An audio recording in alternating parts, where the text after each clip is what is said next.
होता ये है कि बहुत सारी यात्राएं तो हो जाती हैं, लेकिन उन यात्राओं की कहानी या उनमें छिपा हुआ स्ट्रगल वो आगे नहीं पहुंच पाता। कि बहुत लिमिटेड रिसोर्सेज के साथ भी यदि आप कमिटेड हैं, आप कुछ भी कर सकते बोलने का कितना खर्चा आया था, कुछ ऐसा हैं। याद है आपको? कुछ नहीं, 10,000 रुपये अपनी बड़ी बहन से उधार लिए थे। कितने कंप्यूटर से स्टार्ट किया था? पहले 2 कंप्यूटर थे ओके। जहाँ से शुरुआत हुई, और उसके बाद सैकड़ों कंप्यूटर थे।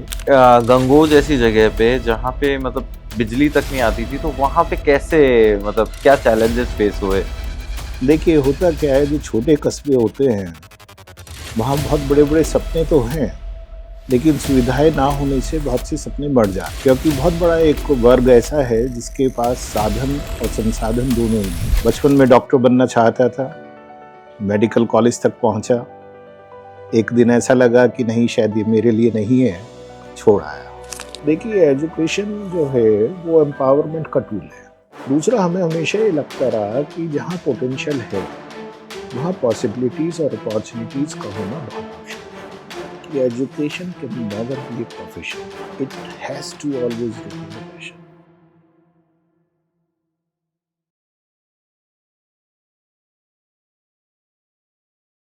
इमेजिन करें एक छोटी सी जगह, चाहे सहारनपुर चाहे गंगोह, ये छोटी सी जगह जहाँ मात्र 2 घंटे मुश्किल से बिजली आती थी। ऐसी जगह पे आप जाते हो और आप बोलते हो कि हमें कॉलेज खोलना है और यहाँ के बच्चों को ट्रांसफॉर्म करना है। बच्चे खेती या जो यहाँ के रोज़मर्रा वाले काम है वो छोड़ के पढ़ें और अपना जीवन बढ़िया अच्छा बनाएं। क्या आप ऐसा सोच सकते हैं? लेकिन आज के हमारे पॉडकास्ट में वो सर हैं हमारे साथ, वो शख्सियत है हमारे साथ, जो ये पूरी जर्नी आज हमें बताएंगे कि कैसे उन्होंने एक छोटी सी जगह जाके ये कॉलेज खोले और आज ये कॉलेजेस यूनिवर्सिटी में तब्दील हो चुके हैं, जिस यूनिवर्सिटी का नाम है शोभित यूनिवर्सिटी। एंड जी हाँ, आज है हमारे साथ कुंवर शेखर विजेंद्र सर, एंड हमारे पॉडकास्ट का नाम है एडू वॉइस। एडू वॉइस, जहाँ पे हम हमारे जितने भी जो chancellors, education institute owners and students जो इस कंटेंट को देख के अपनी जर्नी को ट्रांसफॉर्म करते हैं। So thank you for connecting with us, and thank you Kunwar sir, आपने जो ये हमारा एक्सेप्ट किया invitation, and we are really glad, I am really happy to see you today in our podcast of Edu Voice. नहीं, I am really obliged and grateful.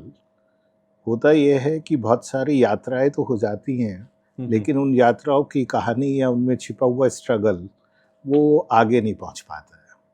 और मैं उम्मीद करता हूं कि इस बातचीत के बाद कुछ और लोग ऐसे होंगे जो सोचेंगे कि मेरे गांव में भी एक यूनिवर्सिटी बन जाए, और यदि ऐसा होगा तो शायद इस पॉडकास्ट का, इस पूरे एफर्ट का जो आप कर रहे हैं, उसका पर्पस सॉल्व हो जाएगा। बिल्कुल सर। तो सर, कैसे स्टार्ट हुआ, पहले तो मैं आपसे ये सुनना चाहूँगा। देखिए, 2 चीज़ होती हैं, हर व्यक्ति के जीवन का एक उद्देश्य होता है, और उद्देश्य कभी भी तय किया नहीं जाता। हम बहुत सी बार अपनी मंजिलें पहले से तय कर लेते हैं। तो शायद ऐसा ही कुछ हमारे साथ भी हुआ। बचपन में डॉक्टर बनना चाहता था, मेडिकल कॉलेज तक पहुंचा, एक दिन ऐसा लगा कि नहीं, शायद ये मेरे लिए नहीं है, छोड़ आया। एक छोटे गांव में, गंगोह में पैदा हुए, सहारनपुर ज़िले का एक कस्बा है ये, यमुना के किनारे। और परिवार में कुछ ऐसा था जहाँ हमेशा ये रहा कि यदि हमें राष्ट्र में कुछ भी देना है तो उसका माध्यम शिक्षा है। Agreed. क्योंकि 1924 में उस क्षेत्र में पहला स्कूल हमारे ग्रैंडफादर बाबू केदारनाथ जी ने इसीलिए बनाया था क्योंकि उस टाइम देहरादून में स्कूल रहे होंगे, बड़े लोगों के बच्चे पढ़ सकते थे, लेकिन वो अपने आप एक बड़े जमींदार होने के बावजूद उन्हें लगता था कि यदि हम बच्चा नहीं पढ़ पाया तो हमारे क्षेत्र का क्या होगा। तो 1924 का वो जो स्कूल था, जिसमें 1934 में पंडित नेहरू भी आए, बहुत सारे लोग आए। आज यदि हम उसका 101 साल का इतिहास देखते हैं तो शायद ही विश्व में कोई ऐसी जगह हो जहाँ पर वहाँ से निकले हुए लोग ना हों, चाहे वो ब्यूरोक्रेसी है, पॉलिटिक्स है, समाज के बड़े बड़े और दर्जे हैं। तो बहुत सी बार आपके उद्देश्य आपके डीएनए में चले आते हैं। तो ये जो सेवा का उद्देश्य था, शिक्षा का उद्देश्य था, कहीं ना कहीं इसने डीएनए में डिस्टर्ब किया। ये हुआ जिस वक्त सब लोग व्यापार सोचते हैं, सब लोग सोचते हैं कि I should earn a lot of money, वहाँ ये आया कि we should give more and more whatever we can give to the society. और जो ये था कि शिक्षा के द्वारा दिया जा सकता है, तो शायद वहीं से शुरू हुआ। Great sir, great. तो सर डीएनए में तो आ चुका है, लेकिन वहाँ पे मतलब गंगोह जैसी जगह पे जहाँ पे मतलब बिजली तक नहीं आती थी, तो वहाँ पे कैसे, मतलब क्या चैलेंजेस फेस हुए? देखिए होता क्या है, जो छोटे कस्बे होते हैं वहाँ बहुत बड़े बड़े सपने तो हैं, लेकिन सुविधाएं ना होने से बहुत से सपने मर जाते हैं। क्योंकि बहुत बड़ा एक वर्ग ऐसा है जिसके पास साधन और संसाधन दोनों ही नहीं है। यदि वहाँ आसपास चीज़ें उपलब्ध हैं तो शायद वो पढ़ पाएँ। तो यही एक शुरुआत थी जब इसमें मेरे जो बड़े ब्रदर हैं डॉक्टर शोभित कुमार जी, और हम लोग जब पढ़ते थे, स्कूल में जाते थे, तो हमेशा ये लगता था कि यहाँ से बाद में क्या, 12th हो गई, अब क्या। ग्रेजुएशन करने के लिए सहारनपुर गए। अब जब हम सहारनपुर पहुँचते हैं तो रोज़ आप बस से जाते हैं, बस से आते हैं, एक स्ट्रगल है। आप जा सकते हैं लेकिन बेटियाँ नहीं जा सकती, क्योंकि उस समय ऐसा भी नहीं था, ना सड़कें अच्छी थी, ना बसें अच्छी थी, ट्रांसपोर्ट सुविधाएं नहीं थी, माहौल भी ऐसे ही होते थे, तो बहुत सारे बच्चों की पढ़ाई वहीं रुक जाती थी। तो ये हुआ कि अब एक शुरुआत की जाए। 1989 एक ऐसा समय था जब कंप्यूटर के बारे में बातचीत शुरू हुई थी इस देश में। कोई डिजिटल पॉलिसी नहीं थी, आईटी का बहुत बड़ा कोई बूम नहीं था देश में। हम बात कर रहे थे कि आईटी होना चाहिए। इवन जो बाकी पॉलिसीज हैं, लिबरलाइजेशन, ये सभी बाद में आई। ये सब भी ऐसा नहीं था कि उन पे कोई बहुत बड़ा काम हो रहा हो। तो ये लगा कि यदि टेक्नोलॉजी का इंटीग्रेशन यूथ के साथ कर दिया जाए, तो वहाँ से एक शुरुआत यदि की जाएगी तो बदलाव आना शुरू हो जाएगा। ओके।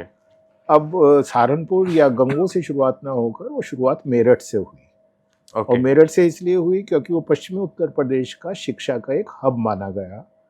मेरठ यूनिवर्सिटी वहाँ होने से एक ये था कि भाई मेरठ से जो चीज़ शुरू होती है उसे नीचे ले जाना आसान है, लेकिन शुरुआत यहाँ से। और मेरठ ऊपर दिल्ली से कनेक्टेड है, और मेरठ दिल्ली से कनेक्टेड है।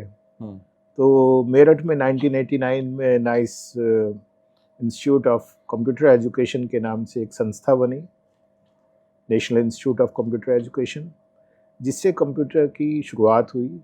वो एक अपने आप में पहला ही प्रयास था, बहुत सीमित साधनों के साथ शुरुआत। कंप्यूटर लैब थी सर, उसमें कंप्यूटर लैब बनाई थी। कितने कंप्यूटर से स्टार्ट किया था? बहुत, यदि मैं बताऊं तो पहले 2 कंप्यूटर थे, जहां से शुरुआत हुई, और उसके बाद सैकड़ों कंप्यूटर थे। और फिर एक समय ऐसा में सर मतलब वो खोलने का कितना खर्चा आया था, कुछ ऐसा याद है आपको? कुछ नहीं, 10,000 रुपये अपनी बड़ी बहन से उधार लिए थे, जहाँ से शुरुआत हुई थी उस पूरी सोसाइटी की, और वहीं से वो चलता रहा। देखिए वो तो ऐसा होता है, 2 चीजें होती हैं, ये जो पैसे का लेन देन और याद है ना, ये तब आपको याद रहता है यदि आप व्यापार कर रहे हो। लेकिन यदि आपका उद्देश्य व्यापार हो ही ना, चाह रहा हूँ कि कई बार क्या होता है जब हम शुरुआत करते हैं, हमारे पास रिसोर्सेज नहीं भी होते, तब भी हम कैसे उसको स्टार्ट कर रहे हैं वो जर्नी के हिसाब से। हाँ, एक्चुअली पंकज इसमें क्या है, रिसोर्सेज मैं नहीं कहूँगा हमारे पास नहीं थी, लेकिन एक जिद थी। जिद ये थी अपना करना है। हमारे फादर बाबूजी कहा करते थे कि बेटा यहाँ तो बैठ ही जाओगे आप, आके बैठक है, बैठक में बैठेंगे, 1-2 पीढ़ी शायद आपकी खाना भी खा लेगी, समाज भी आपको पूछ लेगा, लेकिन हमेशा कहलाओगे तुम बाबूजी के बेटे। और मैं ये चाहता हूँ कि बाबूजी को लोग ये कहें कि उनके पिता जा रहे हैं। तो जीरो से जो शुरुआत है उसे करने के लिए बहुत मेहनत करनी पड़ती है। वो सब बातें यदि हम सोचें कि कैसे नेहरू प्लेस होता था तब बड़ा नहीं था, स्कूटर पे आप इमेजिन करें इतना बड़ा कंप्यूटर का मॉनिटर लेके आप उल्टे बैठे हैं, क्योंकि 2 जने नहीं बैठ सकते, और आप मेरठ ले जा रहे हैं उसे। तो बहुत सारी ऐसी ऐसी यात्राएं हैं जिनका अपना एक आनंद है। और वहाँ से वो शुरुआत हुई। उसने बहुत स्ट्रॉन्ग फाउंडेशन दी। उसने बताया आप कुछ भी कर सकते हैं। और शायद ये बात मैं आज जो बच्चे स्टार्टअप बनाते हैं, मैं उनसे भी यही बात कहना चाहूँगा कि बहुत लिमिटेड रिसोर्सेज के साथ भी यदि आप कमिटेड हैं, तो आप कुछ भी कर सकते हैं। आप कुछ भी कर सकते हैं। तो ये शुरुआत जब हो रही थी तो 89 से लेके शुरुआत हुई। एक समय ऐसा आया कि दिल्ली से लेके और उत्तराखंड तक नाइस कंप्यूटर की फ्रेंचाइजीज होती थी। अच्छा। हाँ, क्योंकि उस टाइम ये NIIT, अपटेक की शुरुआत हो रही थी। ओके। ठीक, तो उनकी फ्रेंचाइजी वहाँ होती थी। लेकिन हमने ये रियलाइज़ किया जब हम बिल्कुल पीक पर थे, 94 में पीक था, थाउजेंड्स ऑफ स्टूडेंट्स, बहुत बड़ा सारा सेटअप। हमें लगा कि क्या वोकेशनल एजुकेशन से ही सब कुछ हो सकता है। 94 में AICTE आई, तो ये हुआ कि अब हमें हायर एजुकेशन की तरफ जाना चाहिए। तो 1995 में एक बिजनेस स्कूल खोला गया, नाइस मैनेजमेंट कॉलेज के नाम से। और जो कि था पहला AICTE अप्रूव्ड हाँ, कॉलेज पहला, मेरठ का। हाँ, वहाँ का पहला कॉलेज होता था, PGDBM उसमें चलता था। तो बहुत सारे पहले हुए हैं जीवन में। तो वो पहला कॉलेज था। एक सपना ये था कि यहाँ के बच्चे बड़े बने और वो सब देखें जो सारी दुनिया में बात होती है, सुनाई देता है, दिखाई देता है। और पहले दिन से एक पर्पस ये रहा कि जो क्रीम है, तो क्रीम को लेके आप कोई भी एक्सपेरिमेंट यदि करते हैं ना, तो कुछ नहीं होता है। Cream remains cream, you can wrap them beautifully. तो ये हुआ कि जो एक हमारे जैसा बच्चा है, मीडियोकर है, लेकिन उसमें जील है, उसमें पढ़ने की ललक थी, उसमें भूख है, उन बच्चों को मौका दिया जाए। तो वहाँ से शुरुआत हुई। AICTE का अप्रूव्ड कॉलेज था। फिर 96 में उसमें BBA लाया गया। उसी दौरान मौका मिला कुछ लोगों से मिलने का।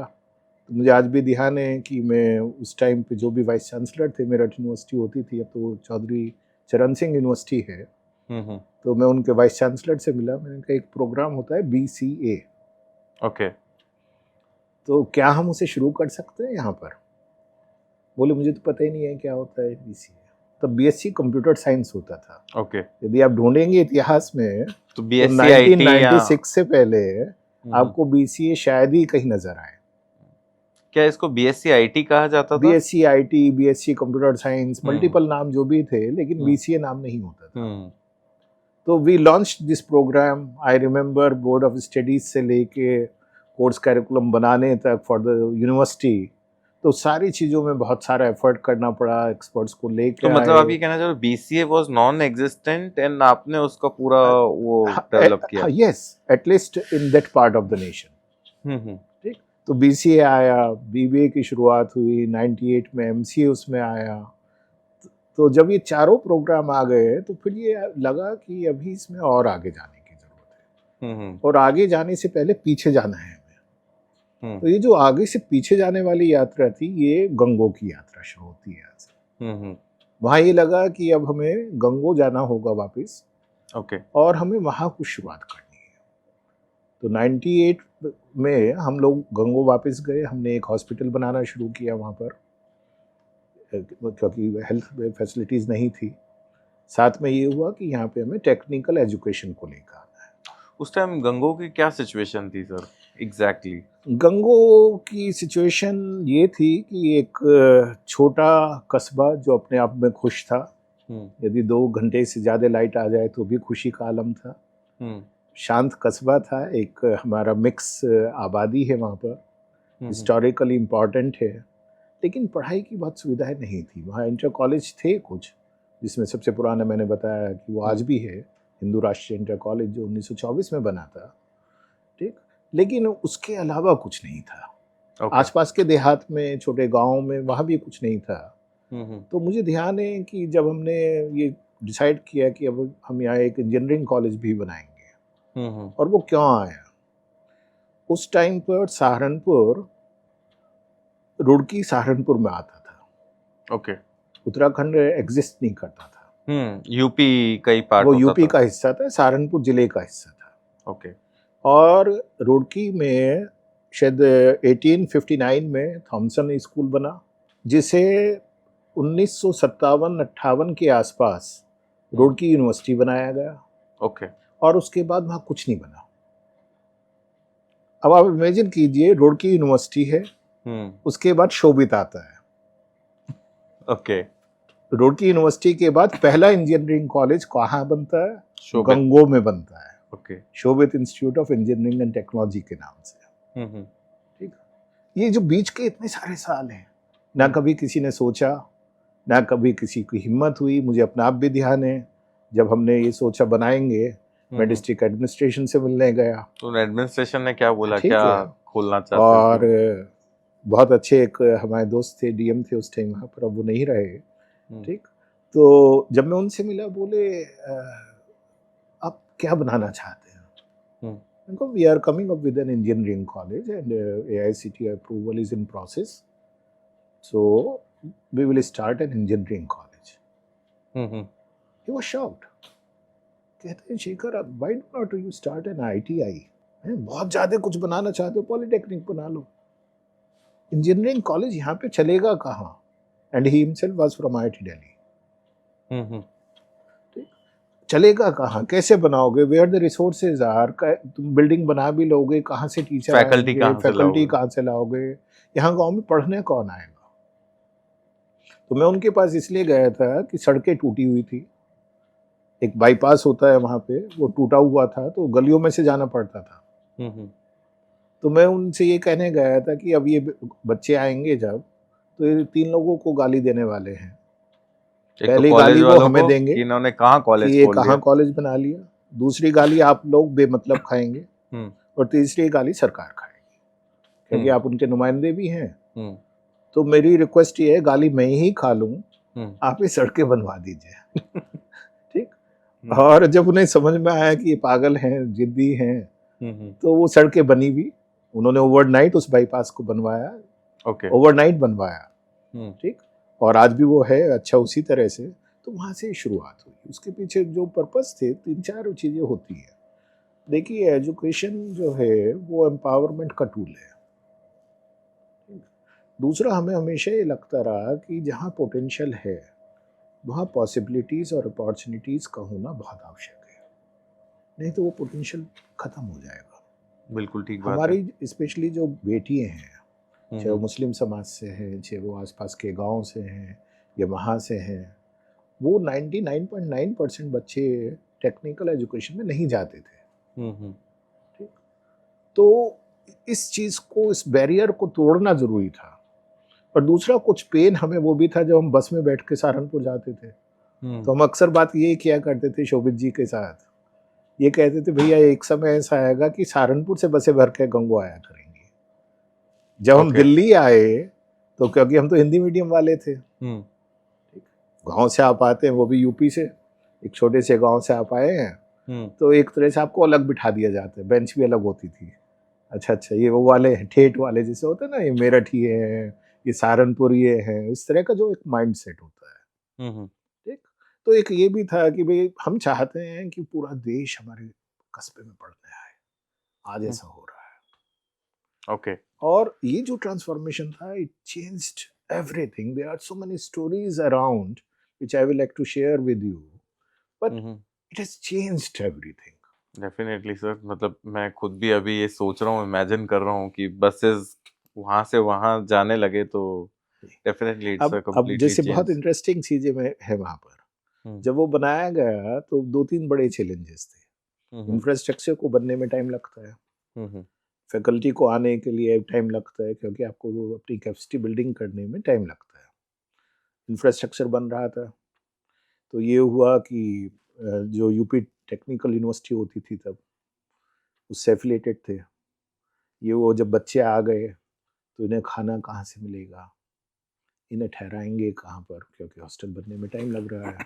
तो मुझे आज भी ध्यान है कि सहारनपुर जो हमारा डिस्ट्रिक्ट हेडक्वार्टर है, वो करीब 45 किलोमीटर दूर है। तो हम सहारनपुर गए, और सहारनपुर में 2 बड़े होटल को छोड़कर जितने छोटे छोटे होटल थे, तो उन पे सबके पास में गया और मैंने कहा, भाई कितने कमरे हैं आपके पास? किसी ने कहा 20 हैं, किसी ने कहा 25 है। मैंने, सब मुझे दे दो 6 महीने के लिए, बताओ कितने पैसे लोगे। ठीक। एक और होटल था वहां पर जो बंद था, उसका बड़ा सा एक हॉल था, तो मैंने उनसे कहा, मुझे दे दो, मुझे मैस बनानी है अपनी। तो होता ये था कि जितना बच्चे को जैसे हॉस्टल में रहना था, वो बच्चा सहारनपुर से उन्हें बसें लेकर आती थी, ऐसे यूं घूमती थी हर होटल के पास से। ठीक, मैस में खाना जो है उन्हें वहाँ ब्रेकफास्ट होता था सुबह, लंच उन्हें बांध के दे दिया जाता था, और वो वहाँ और गंगो गंगो का आते थे, वो पढ़ते थे, शाम को वापस जाते थे, फिर ऐसी जर्नी होती थी। आपकी वो बात तो पूरी हो गई कि लोग हाँ, बस से सहारनपुर से ठीक है। गंगो आएंगे। तो ये, या जैसे हम गंगो में देखते थे जो फैकल्टी आई, स्टाफ आई, वहाँ ढाबे भी नहीं थे, एक ढाबा होता था। हमने उसे कभी, या तो टिफिन दे देगा क्या स्टाफ को या और लोगों को, तो टिफिन भी हमने मंगा के उसके यहाँ भेजे कि ये 100 टिफिन है, बस तू ये कर, इन्हें बना के दे। बना के अच्छे से। और आज वहाँ पिज्ज़ा भी मिलता है, वहाँ आज गाड़ियों की एजेंसीज भी हैं, वहाँ पे हर चीज़ है जो हम एक अच्छे बड़े शहर में या कहीं भी देख सकते हैं। ठीक, वो ट्रांसफॉर्मेशन हुआ। दूसरा क्या है, जैसे मैं बेटियों की बात करता हूँ, मुझे आज भी ध्यान है, मैं उस बच्ची का नाम नहीं लेना चाहूँगा, माइनॉरिटी में भी एक अति पिछड़ा वर्ग है, उनमें से वो बच्ची थी।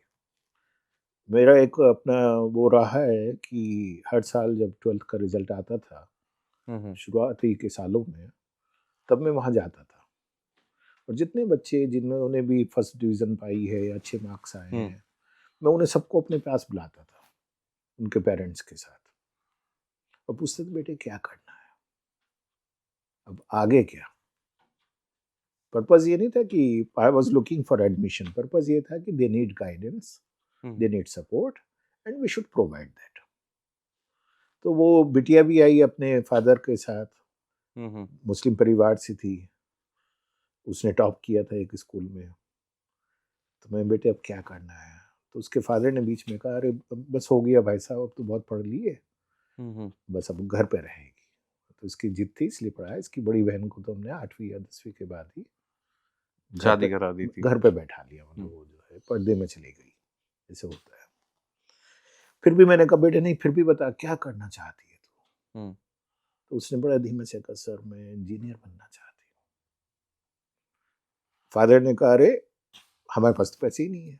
I knew he could afford it, पर उन्होंने उसको ही एक बैरियर बना दिखा दिया। मैंने कि कहा कोई बात नहीं, जब ये कमाएगी मेरे वापस दे देगी, कभी तो कमाएगी ना, और जब तू कल चली जाना और अपना एडमिशन ले लेना जिस ब्रांच में तुझे है। बच्ची पढ़ी, बहुत अच्छा पढ़ी, कामयाब हुई। फिर एक दिन मैंने पूछा, जब वो पास आउट होकर चली गई, वो कहाँ है, क्या कर रही है आजकल। बोले तो घर पे बैठी है। क्यों बैठी है, क्योंकि ये हुआ कि भाई पढ़ तो लिए लेकिन अब नौकरी थोड़ी ना कराएंगे। अब नौकरी थोड़ी ना कराएंगे, उससे पहले उसके बहुत सारे एपिसोड थे मोहल्ले में उसके साथ, जो है परिवार के साथ भी एक तरह से है कि बच्ची को कॉलेज भेज रहे हो। हाँ, हुक्का पानी बंद होने की नौबत है कि बताओ ये इंजीनियर बनाएंगे, इसे यहाँ सारा माहौल बिगाड़ देंगे हमारा। ठीक, तो जब वो ये मुझे पता चला, मैंने कहा बेटे ऐसा कर, मेरठ चली जा कैंपस में, वहीं रहना हॉस्टल में, और वहीं पे कुछ लैब वैब में तुझे काम देता हूँ, और मेरा सपना ये है तू और पढ़े। Now she is in A government job. और उस एक बच्चे के एग्जाम्पल से उस पर्टिकुलर मोहल्ले का या कम्युनिटी में बदलाव आ गया। आज मुझे अच्छा लगता है जब मुझे आके वहीं से लोग बताते हैं कि सर हर घर में बेटी पढ़ रही है, हमारे बच्चों में होड़ लगी है, आज हमें मुश्किल आ रही है कि पढ़े लिखे दामाद ढूंढने में, क्योंकि हमारी हर बच्ची पढ़ रही है, चाहे वो कुछ भी पढ़े, लेकिन वो एक एग्जाम्पल से सबके दिमाग में ये आ गया, नहीं हमें बेटी पढ़ानी चाहिए। सर मुझे लगता है सबसे अच्छी फीलिंग ये होती होगी कि जब किसी की लाइफ आपके किसी एक्ट से पूरी ट्रांसफॉर्म हो जाए, टोटली ट्रांसफॉर्म हो जाए। देखिए इसमें होता क्या है पंकज, यदि मैं कहूँ ये मेरा एक्ट था, नहीं अपन से तो सिर्फ करवाया गया है, हम तो हम सब लोग करते गए कहिए ना ट्रस्टी हैं। ठीक, तो ट्रस्टी क्या है, हम किसके ट्रस्टी हैं, हम लोग समाज के ट्रस्टी हैं। ठीक, तो ये प्रभु डिसाइड करता है। मैं हमेशा एक शब्द कहता हूँ जब लोग मुझे मिलते हैं, और तो वो बड़े बड़ी बातें होती हैं, तो मैं कहता हूँ जो भी समाज का न्यासी है, ट्रस्टी को हिंदी में न्यासी बोलते हैं, वो सन्यासी है। तो किसे प्रभु सन्यास की तरफ ले जाए, किससे प्रभु ट्रस्टी बना दे समाज का, सोसाइटी का, ये तो उसे डिसाइड करना है। अब ये जैसे एक बच्चे का मुझे याद आ रहा है, यदि आपके पास कोई एक मेल आए है, और वो मेल के thank you very much sir, due to this institution I am in Chicago, from sugar canes to Chicago, my journey was possible due to this institution. तो I called that boy. बेटे कहने लगा sir आपको ध्यान नहीं है, शुरुआत के ही साल थे, तो पास के गांव का वो बच्चा है, तो उसने कहा कि सर मैं पढ़ना भी नहीं चाहता था, पिताजी ने कहा है तो इंजीनियर बन, अच्छे नंबर थे 12वीं में, और नहीं तो गन्ने छिलेगा, खेत में जाएगा, गन्ने के खेत में काम करेगा। ठीक, तो मैं आया, मैंने भागने की भी कोशिश की, आप भी आए हुए थे उस दिन बाई चांस, तो मैं आपकी पकड़ में आ गया, और आज मैं शिकागो में हूँ। मेरा जीवन बदल गया, और मेरा ही नहीं जीवन बदला, सबका जीवन बदल गया मेरे परिवार में। या मुझे याद आता है एक कोई लाइनमैन, आप जानते हैं गांव में लाइनमैन क्या करते थे पहले, तो सब समय बदल गया। उनका काम होता था सीढ़ी लेके साइकिल पे और बल्ब बदलते रहते थे खंभों पे, कोई लाइन टूट गई उसे बना लें। तो मुझे आज भी ध्यान है कि करीब 20 साल पहले ही होगा, 18-20 साल पहले, जब शुरुआती बैच निकले और वो बच्चे सारे देश में जाने शुरू हुए, विदेशों में जाने शुरू हुए प्लेसमेंट में, तो एक मेरे पास आए, बोले वो भैया मैं कुछ लेकर आया हूँ आपके लिए। देखो मेरा अपना होम टाउन है, तो लोग भैया भी बोलते हैं, कोई चाचा बोलता है, कोई मामा बोलता है। मैंने क्या लाया हो, तो उन्होंने कुछ पैसे लेकर आए थे। बोले वो भैया आपका बेटा वहाँ पे अमेरिका में, तो हर महीने पैसे भेज देता है, हमने घर भी सही करा लिया, हमने ये भी कर लिया, अब क्या करें, अब इसका जो समझ में नहीं आ रहा क्या करें, आप रख लो इसे, जब कभी जरूरत होगी मैं ले लूंगा, आप इसे संस्था में लगा दो। अब इसके बाद क्या बचता है आपके लिए? इसके बाद तो ये बचता है ना कि आप ये कहें थैंक यू वेरी मच। ठीक, तो ये जो है, मैं जब इन सारी चीज़ों को देखता हूँ तो एक कन्विक्शन हमारा और बढ़ जाता है कि education can never be a profession, it has to always remain a passion. Education cannot be commercialized. It is a commitment to the society. And if you have that commitment, if you have that passion with you, then transformation is due. It will happen, and it will happen in your life itself. आपकी सारी बातें सही लग रही है sir, लेकिन अब दिमाग में वो कहते हैं ना केमिकल लोचा है, वो क्वेश्चंस आ रहे हैं कि आज के टाइम में तो सब चीज़ें बदल चुकी है। मतलब मेरे को लगता है यूनिवर्सिटीज़ आज के टाइम में आने वाले कुछ दिनों में अपने आप को एक तरह से रिजॉर्ट बना देगी कि आप कौन सा रिजॉर्ट जाओ, इस रिजॉर्ट में ये मॉल्स हैं, ये ब्यूटी पार्लर हैं, यहाँ ये कल्चर है, साल में प्रोग्राम्स के नाम पे ये फेस्ट हैं, और उनके ब्रोशर में ये दिया जाएगा कि इतनी फीस है और इतने ये हैं। तो आपको क्या लगता है, मतलब हम कहाँ जा रहे हैं?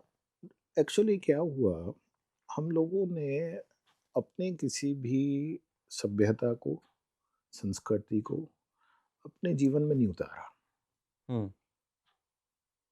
हम लोगों ने क्या किया, हमने कहा हमारी ये सभ्यता थी, ये संस्कृति थी, तो एक तो हम पास्ट में चले गए, ब्लेम करने के लिए हमने कहा we were under the rule of XYZ, that's why we are not, but now we are not.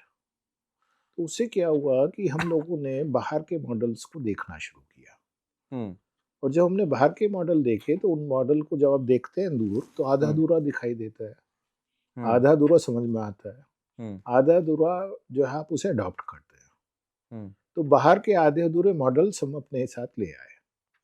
हमने कहा बच्चे पे सुविधा है या नहीं है। ठीक, यदि कोई मेरे से कहे, आपने एक शब्द यूज किया रिसॉर्ट, अभी तो यदि मेरे से कोई पूछे मैं शोभित यूनिवर्सिटी को कैसा देखना चाहता हूँ, शायद उसके इंफ्रास्ट्रक्चर को मैं रिसॉर्ट जैसे ही देखना चाहूँ। रिसॉर्ट वो है जहाँ शांति है।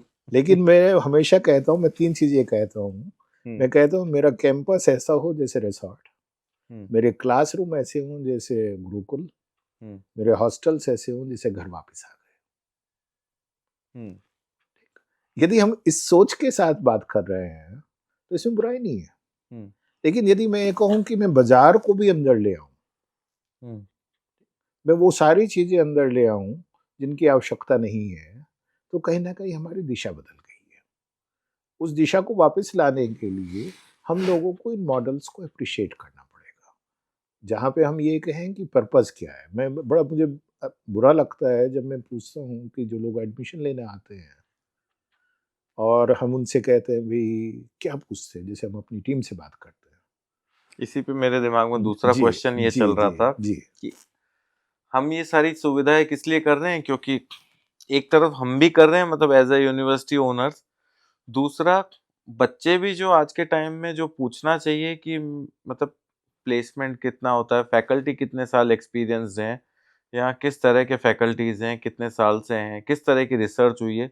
रिसर्च तो छोड़िए, चलो इतना तो कई बार बच्चों का माइंड भी डेवलप नहीं होता, लेकिन वो इन सब क्वेश्चंस की जगह साल में कितने फेस्ट होते हैं, बाहर से किसको बुलाया जाता है, मतलब वो सब उसमें। देखिए ये जद्दोजहद तो सब जगह, मेरे यहाँ तो बहुत ज़्यादा है, क्योंकि मुझे लगता है कि जितने पैसे में मैं किसी को बुलाऊंगा हम्म उतने में एक अच्छी लैब बन जाएगी, लाइब्रेरी में कुछ अच्छी बुक्स चली जाएंगी। हम्म मुझे हमेशा ऐसे ही लगता है। और हम्म मुझे जब एडमिशन होते हैं, मैं जब बाद में बात करता हूँ, मैं पूछता हूँ कितने लोगों ने फैकल्टी के बारे में बात की, हम्म कितने लोगों ने आपसे रिसर्च पे बात की, हम्म ठीक, कितने लोगों ने एकेडमिक टाइम टेबल्स पे बात की, हम्म। वैल्यू एडेड कोर्सेज के बारे सर में ये बात कितना की। परसेंटेज आता होगा? नेग्लिजिबल है अनफॉर्चुनेटली। सिर्फ 2 या 3 ही सवाल होते हैं। Hmm campus life beyond academics, उसमें एकेडमिक नहीं है। Otherwise how will be the, क्या बोलते हैं, कैंपस एक्सपीरियंस, हम्म ठीक, if I will be able to enjoy it और not. I do not find any fault in that, but everything should have a limitation. Hmm और दूसरा पूछते हैं नौकरी लगेगी या नहीं। Can you hmm. Believe we never had a placement cell in our university. Then अभी हाउ? रिसेंटली बनाई है। ओके। क्यों नहीं बनाता था, मेरा हमेशा मानना ये है, ना तो हम प्लेसमेंट एजेंसी हैं। Hmm placement is a by product of education. Of all your activities, of all Yes, your processes. actually, I cannot commit to even my son. If he is not competent, how I can say I will place you? So if somebody is telling 100% placement is assured, it means either we are telling lie, ठीक, or it is a selling tool for us. और मैं proudly ये भी कहता हूँ कि around 90% of our boys and girls are very well engaged in their life. Hmm If they are doing job, they are doing good job. If they are entrepreneurs, they are doing good. If they are sitting on their own business, they are good. Because my focus had always been that overall personality grooming should be there. हम्म तो वो एक चीज जो हमारे पुराने उसमें आती है ना, वेदों में आती है, हमारे उपनिषद में आती है, तो पर्पस ऑफ एजुकेशन है मनोर्भवा, मनुष्य मनोर भगवा। एक अच्छा मनुष्य बनना। हम्म हमने पता नहीं कब कैसे लाके उसे बना दिया नौकर भवा। अच्छा हम्म नौकर कैसे बनना है, या मैं नौकर बनूंगा सर या नहीं, हम्म। मुझे नौकरी मिलेगी या नहीं। मैं कहता हूँ भाई अच्छे मनुष्य बन जाओगे, नौकरी तो बहुत नौकरी छोटी अपने आप चीज आ है। जाएगी। यदि नौकरी ढूंढोगे नौकरी मिल जाएगी। हम्म हो सकता है तुम इस लायक बन जाओ कि 10 लोग तुम ही रखो अपने साथ। हम्म तो ये जो हुआ है, ये समाज में बदलाव आया है। हम्म इस बदलाव को बदलने के लिए हमें बातें भी करनी होंगी, हमें एग्जाम्पल्स भी बताने होंगे, हमें वो सक्सेस स्टोरीज भी शेयर करनी होंगी जो हम्म सक्सेस स्टोरीज हुई हैं। हमारे ही नहीं, सब जगह हो रही होंगी। मैं हमेशा मानता हूँ कि सब जगह अच्छा हो रहा है, उस अच्छे को सामने लाना होगा।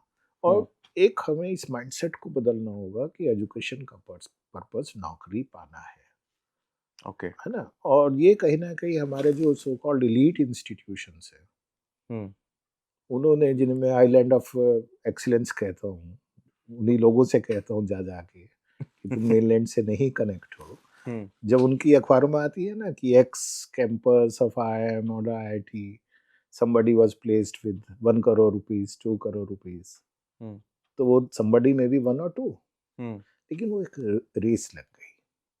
हम सब ने बातें करनी शुरू कर दी। जिससे हम लोग बाहर जाते हैं, यूनिवर्सिटीज़ भी बहुत सारे विजिट करते हैं ग्लोबली। हम्म हम आप पूछते हैं भाई do you have a placement cell, और you do you say that last year student are placed where, they look at us as we are either aliens or we do not know anything. In Stanford, one professor told me that placement means that after 10 years, Where are you after where 10 are you years? after 10 years? It speaks about the values, Hmm. what university must have given you. It speaks about the skill set. It is not that immediately after passing out and you got a job and that is your final placement. Final placement is in the society at large. What impact you have created in the society Exactly, after exactly, getting education? exactly. And at Shobit, we are trying to do that thing. Many times we are able to do, sometimes we fail drastically, but honestly, we are putting sincere efforts. Great sir, great sir. सीरो क्या है? काफी लोगों को तो ये पता ही नहीं है। सीरो, थोड़ा सा सीरो के बारे में बताएंगे? एक्चुअली होता क्या है, देखिए, जब हम यूनिवर्सिटी बने, हम्म, हम इंजीनियरिंग कॉलेज बने पहले, तो सन 2000 में हमने गंगो में इंजीनियरिंग कॉलेज खोला।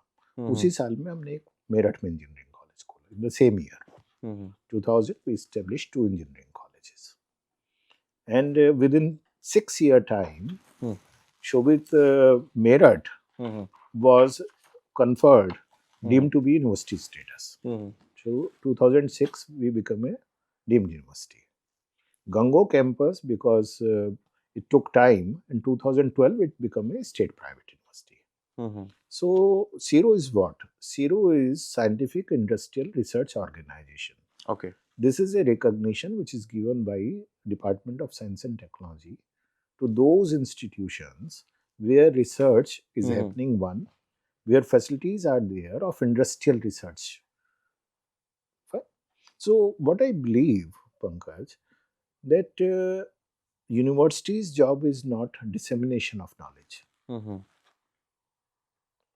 We are not that somebody has created knowledge and we are in classroom और बस passing उसको the पढ़ाए। information. यूनिवर्सिटी जो मैंने भी एक दिन मैं एक इंटरव्यू सुन रहा था, उसमें उन्होंने कहा था यूनिवर्सिटी का मतलब ही क्या है? शोध करने के लिए बनाई गई। हाँ, सिर्फ शोध ही नहीं, मतलब मैं इसे दूसरे हाँ। वे में यदि कहूँ तो मैं हमेशा कहता हूँ हमारे 3 काम हैं। पहला काम है creation of knowledge. We have to create new new knowledge, knowledge, it means शोध। Exactly, yes. क्रिएशन कैसे होगा? जब नया शोध करेंगे, रिसर्च करेंगे। दूसरा है इंटीग्रेशन ऑफ नॉलेज, जब हम उसे मल्टीडिसिप्लिनरी करेंगे और इंटीग्रेट करेंगे उसे एक लार्जर पर्पस के साथ। और तीसरा है application and dissemination of knowledge, कि उस नॉलेज को हम अगली पीढ़ी तक ट्रांसफर करेंगे और उसका एप्लीकेशन पार्ट पे काम पहला हो गया करेंगे। Creation, integration and dissemination and application, वो साथ में आ जाता है। ओके। ये जो सारी चीजें हैं 90% हम लोग क्या कर रहे हैं, हम डिसेमिनेशन पे लगे हैं। किताब है, सिलेबस आगे है, बस पढ़ाओ, सिलेबस, हाँ, we have to cover the syllabus. 70% attendance, 4 lectures a day. तो वो सिलेबस को कवर नहीं करना है, अनकवर करना है एक्चुअली। तो उस पर यदि आपको काम करना है तो सबसे पहले आपको क्या करना होगा? आपको एक एनवायरनमेंट क्रिएट करना होगा जहाँ क्यूरियोसिटी हो, because every curiosity leads towards creation. ठीक, और जब क्यूरियोसिटी होगी तो रिसर्च शुरू हो जाएगी। When there will be a question, you have to find an answer. Agreed. And to find an answer, either you have to go to the lab, or you have to go to the library, or you have to go to the learned people around. You have to talk to them. So this is what we are doing. We are working with multiple organizations in the country. So that's why government of Department of Science and Technology, Government of India, has recognized us as one of the scientific industrial research organization also. Okay. It gives an opportunity to the industry to come to us with their problems and to ask us, भाई ये problem है मेरे यहाँ, इसका कुछ solution आप पे है क्या? जैसे यूनेडो काम कर रहा है, Muzaffarnagar is a paper cluster, जहाँ पेपर बनता है बहुत सारे मिल से, वहाँ का जो वेस्ट निकलता है उस वेस्ट पे बहुत काम होने की जरूरत है। तो UNIDO is working on that. Okay. ठीक, and even we are working on that. Reason being because we have the same status, so people came to us with the problem and we are trying to find solutions for the same. Okay. So this is zero. Secondly, what happens with that? When you do research, what will happen? New ideas will pop up. And those new ideas will And convert those, into patents. yes, they will get converted into patents. And in our system, I always say every wildest idea has a potential to have a patent. हम्म, क्योंकि एक शब्द हमारे यहाँ जुगाड़, हम्म, तो अब होता क्या है, जब आप किसी जुगाड़ की बात करते हैं तो इमेजिन ये करते हैं अरे कुछ ऐसे ही होगा। हम्म, और जुगाड़ को जब मैं परिभाषित करता हूँ तो मुझे लगता है कि जिसने जुगाड़ बनाया है उसने दो बड़े अच्छे काम किए। पहला काम ये किया है, ही और शी आइडेंटिफाइड ए प्रॉब्लम, हम्म, जो सबसे टफ काम है, agreed. प्रॉब्लम को आइडेंटिफाई करना। और एक उसने उसका एक सॉल्यूशन बनाया जो कि टेम्परेरी है।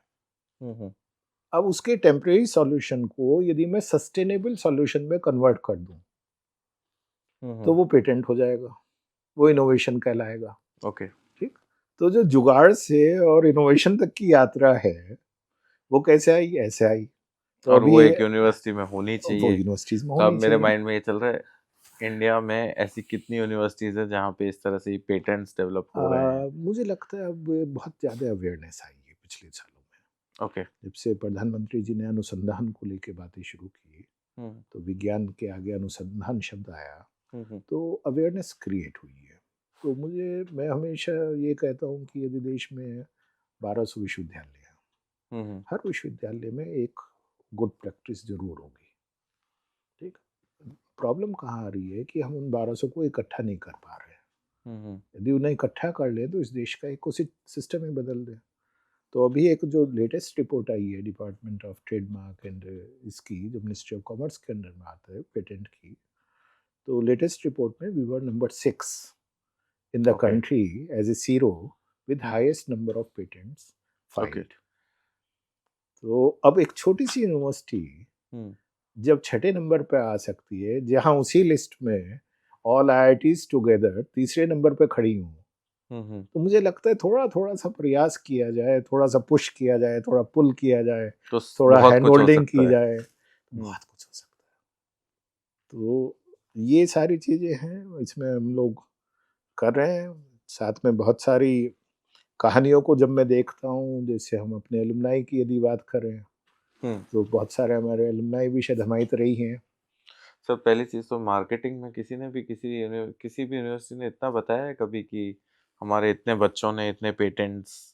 आई थिंक एक्चुअली क्या है कि हम लोग अपने बच्चों को बच्चा मान रहे हैं, और मेरा मानना ये है वो हमारे से ज़्यादा होशियार हैं, हमारे से ज़्यादा अवेयर हैं, हमारे से ज़्यादा एनर्जेटिक है, ठीक, ऊर्जा ज़्यादा है, हमारे से ज़्यादा उनके अंदर हंगर है, भूख है। ठीक, सिर्फ एनवायरनमेंट देने की ज़रूरत है। तो अपने यहाँ मैं हमेशा कहता हूँ कि वो ज़माना चला गया जब एक गुरुजी होते थे, एक स्टूडेंट होता था। If I am standing on the podium it means what ever I am telling is right A student should follow that. and you should follow that. Now we all are co-learners.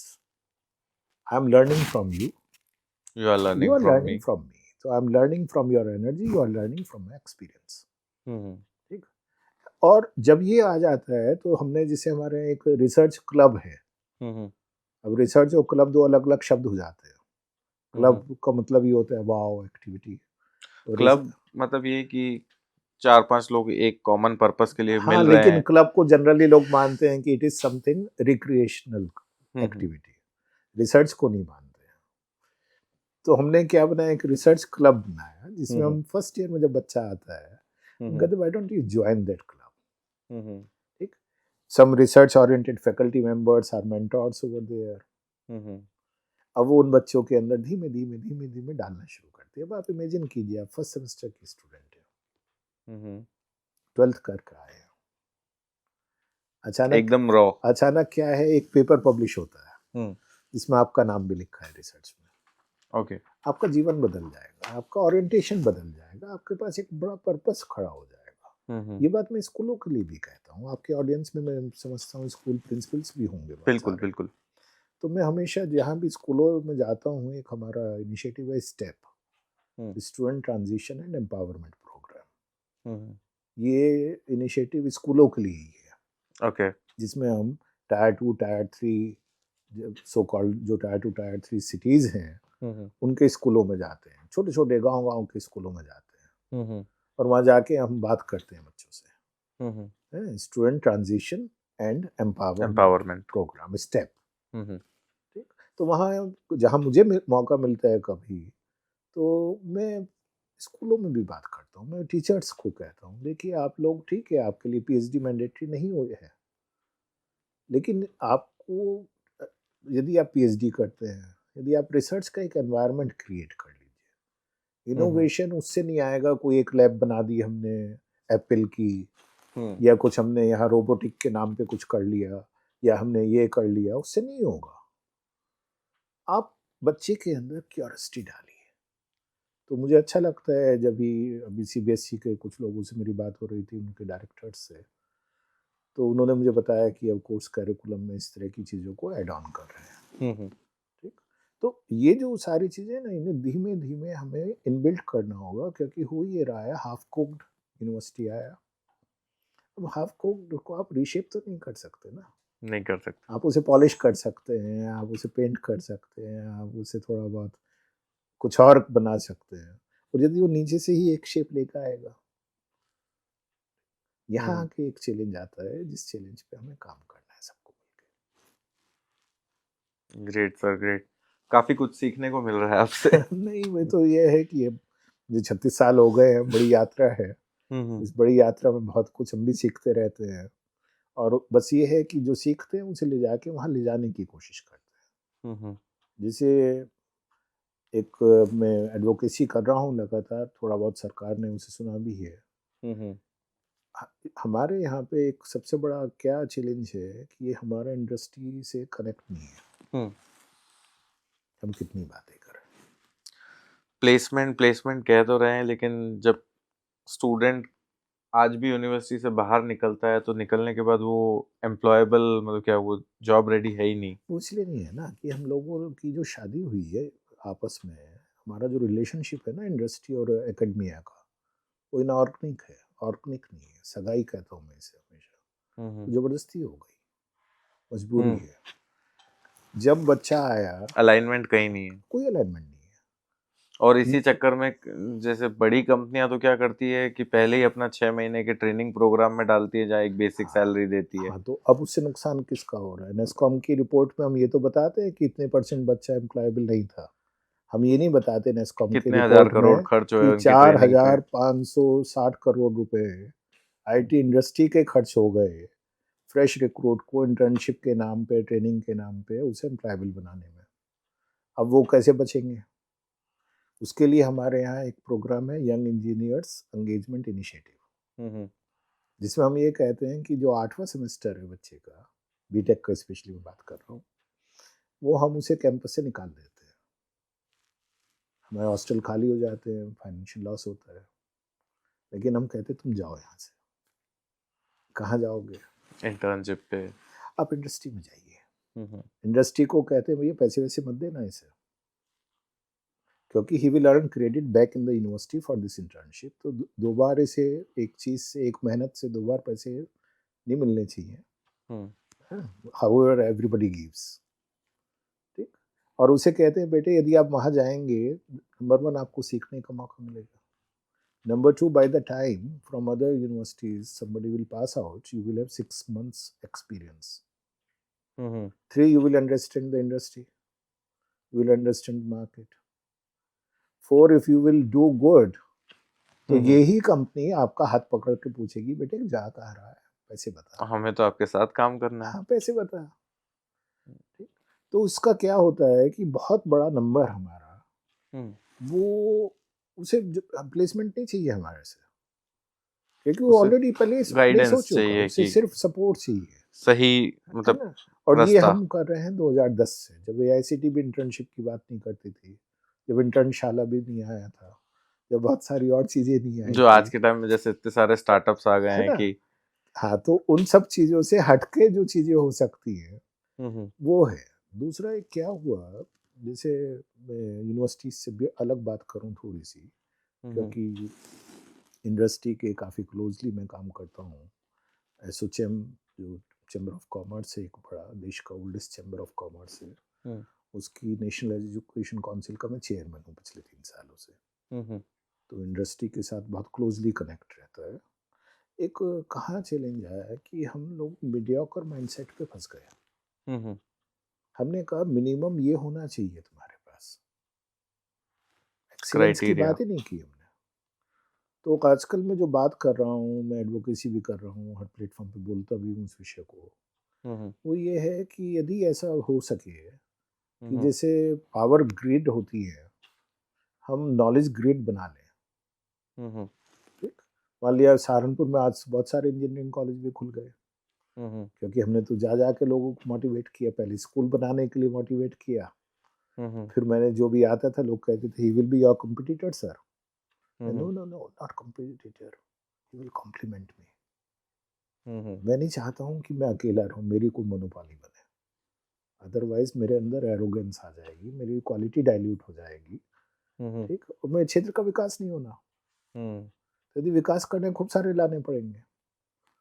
अब क्या हुआ, मान लिया 10 engineering college खुले, हम्म। AICT ने कहा भाई minimum ये होना चाहिए, हम्म। तो 10 के 10 ने वो मिनिमम बना लिया अपने यहाँ।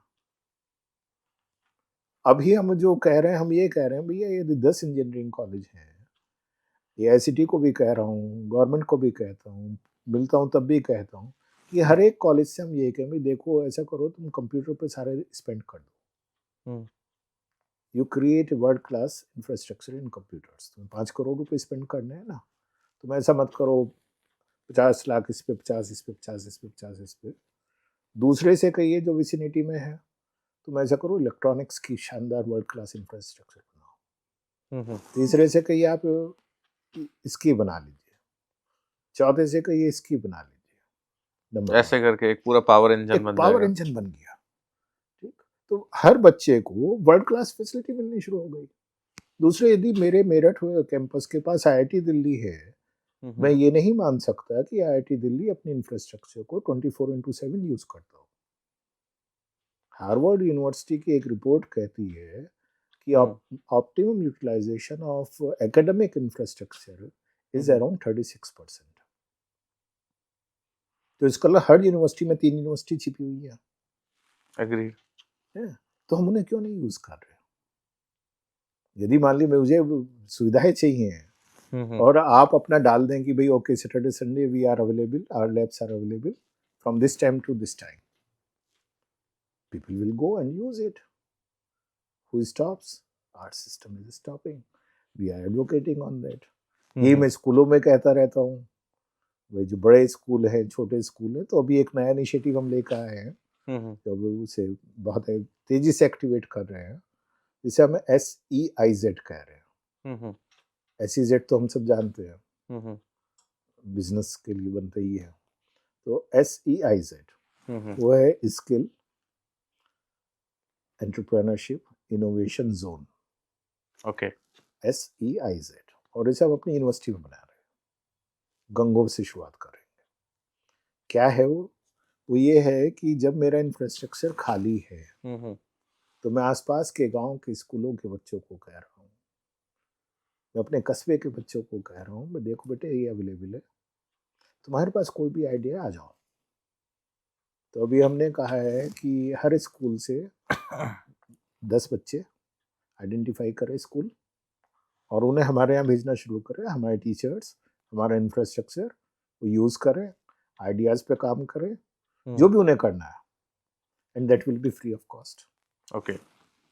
It will transform a lot of things, lot of new things will come up. Great sir, मतलब काफ़ी आप पूरा फोकस ये है कि जनरली एजुकेशन इंस्टीट्यूशंस लोग क्या सोचते हैं कि एक ये बन गया, अभी है, अभी है, अभी है, अभी है। अभी आप गंगो छोड़ ही नहीं रहे हैं, अभी तो आप पूरा उसको देखिए, आप अपनी जड़ें यदि छोड़ देते हैं ना, आप कितना ही फैल जाए और जड़ों में दीमक लग जाए आपके, तो क्या होगा आपका? ठीक बात है सर। ये वैसे गंगो वाले कैंपस में जो ये जैसे जैसे पेटेंट्स जो आप बता रहे हैं, जी, तो ये फैकल्टीज का इन्वॉल्वमेंट होगा? हाँ, इसमें एक्चुअली क्या है, दोनों यूनिवर्सिटी मिलके काम करती हैं, गंगो और मेरठ। तो जैसे हम मेजरली गंगो की बात कर रहे हैं, ज़्यादातर पेटेंट्स हमारे मेरठ कैंपस से हैं। ओके। रीज़न क्या है, अगर हमें कुछ जैसे, मैं बात भी कर रहा था, इंटरव्यू सीरीज निकालनी है जिसमें जी, वो पूरा पेटेंट एक्सप्लेन करें क्या था, और अगर उसमें बच्चे भी साथ में हैं हाँ हाँ, तो वो कहाँ पे मिलेंगे सबसे ज्यादा? मेरठ में ज़्यादा मिलेंगे। रीज़न क्या है, दोनों यूनिवर्सिटीज़ जब बनाई गई, दोनों को अलग अलग पर्पज से बनाया गया। ठीक, एक यूनिवर्सिटी को मैं वर्टिकल यूनिवर्सिटी कहता हूँ, जो मेरठ है। वर्टिकल क्या है कि वो टेक्नोलॉजी बेस्ड है, निश एरियाज में हम लोग वहाँ ज़्यादा काम कर रहे हैं, बहुत छोटा सा कैंपस है, डिम यूनिवर्सिटी है, तो स्पेसिफिक एरियाज में हम लोग काम कर रहे हैं। गंगो वाली मेरी जो है वो हॉरिजॉन्टल यूनिवर्सिटी है, जिसे मैं पीपल्स यूनिवर्सिटी कहता हूँ। वो आम लोगों के लिए बनाई गई यूनिवर्सिटी है, उन कि वो सब के आके लिए एटलीस्ट अपना करियर ट्रांसफॉर्म करें, जहाँ अपनी से लाइफ वो अपना ट्रांसफॉर्म लाइफ करें। ट्रांसफॉर्म करें। तो वहाँ हम आयुर्वेदिक मेडिकल कॉलेज चलाते हैं, वहाँ 200 बेड का हॉस्पिटल है हमारा जो फ्री चलता है। वहाँ पे एग्रीकल्चर पे फोकस है, वहाँ फार्मेसी पे फोकस है, वहाँ और बहुत सारे एरियाज पे फोकस है, लेकिन ज़्यादातर फोकस हमारा फर्स्ट एम्पावरमेंट पे है। क्योंकि आज भी वो चैलेंजेस हैं, 25 साल हो गए हैं हमें उस यात्रा में, लेकिन 25 साल बाद भी मैं देखता हूँ, जिस नए छोटे गांव में चले जाओ वहीं मुझे चैलेंज नजर आता है, और हर चैलेंज एक अपॉर्चुनिटी मुझे देता है नया सोचने की। अरे ये तो छूट ही गया, इसे कैसे पूरा किया जाए। और देखिए अच्छा लगता है जब आपके कन्वोकेशन में हाथ खड़े होते हैं ना, जब आप पूछते हैं how many of you are first generation graduates, अपने परिवार में पहला ग्रेजुएट कौन है, कितने परसेंट लोग होते होंगे सर? बहुत बड़ा नंबर है, आज भी बहुत बड़ा नंबर है। ठीक, अब आप सोचिए जिसके पिताजी ने कभी स्कूल ना जाके देखा हो, और वो इसलिए पढ़ा पा रहे हैं कि अफोर्डेबल फीस है, क्योंकि मुझे लगता है जो आपकी कॉस्ट है, इंफ्रास्ट्रक्चर यदि आप बहुत बड़ा अननेसेसरी का नहीं बना रहे हैं, तो you can serve the society with a very optimum cost also. ठीक, तो अफोर्ड कर सकते हैं, दुनिया भर की स्कॉलरशिप्स हम लोग देने की कोशिश करते हैं। आइडिया ये है कि हर बच्चा पढ़ ले। ठीक, आज अच्छा लगता है जब मैं अपने कैंपसेस में जाता हूँ, तो I should not boost for that, but as a part it should go to the public at large. अच्छा लगता है जब मेरे को माली मेरे से मिलता है, मैं पूछता हूँ कहाँ है बेटा, कहते सर वो बेंगलोर में है। क्या कर रहा है? सर इन्फोसिस में है। कैसे गया? क्योंकि उसी कैंपस में उसकी पढ़ाई कराई गई, उसकी हैंड होल्डिंग की गई। ठीक, कहाँ है बेटा? सर लंदन में है। ठीक है, क्या करते हैं पिताजी?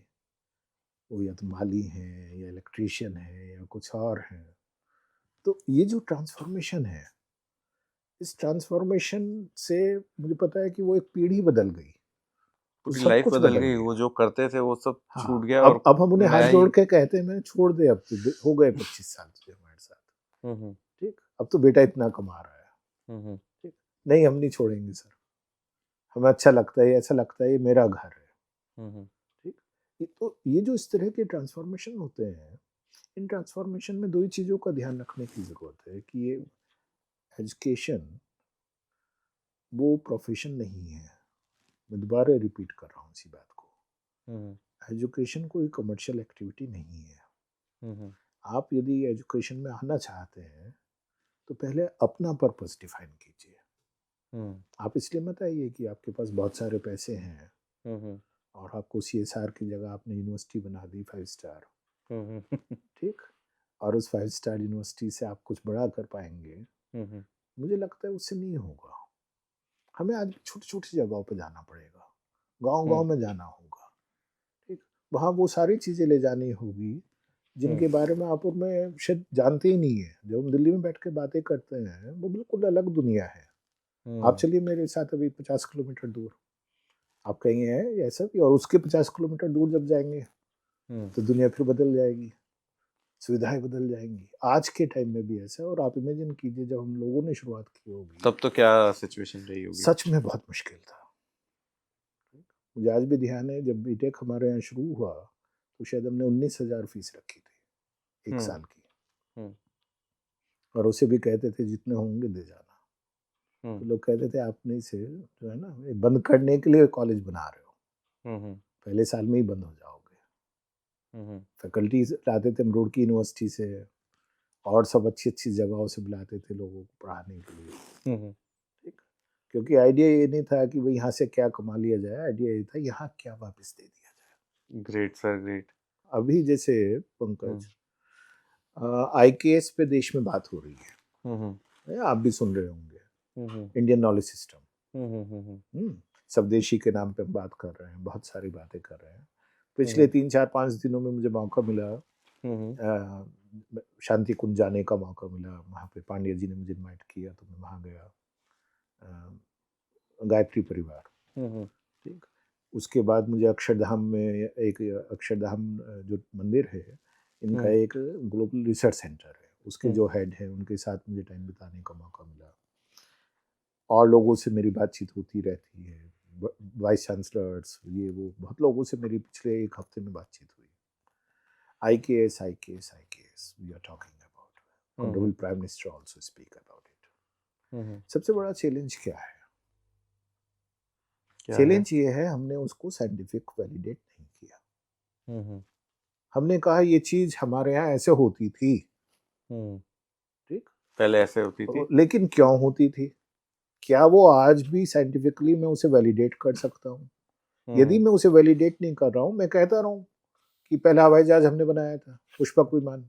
अभी IIT के कुछ डायरेक्टर मेरे साथ थे and they were very unhappy when I told this thing to them. ठीक, मैंने कहा भाई हम बात कर रहे हैं पुष्पक विमान बनाया था, हम तो इतनी सारी IIT हैं, मिलके एक बना देते हैं उसी टेक्नोलॉजी पे।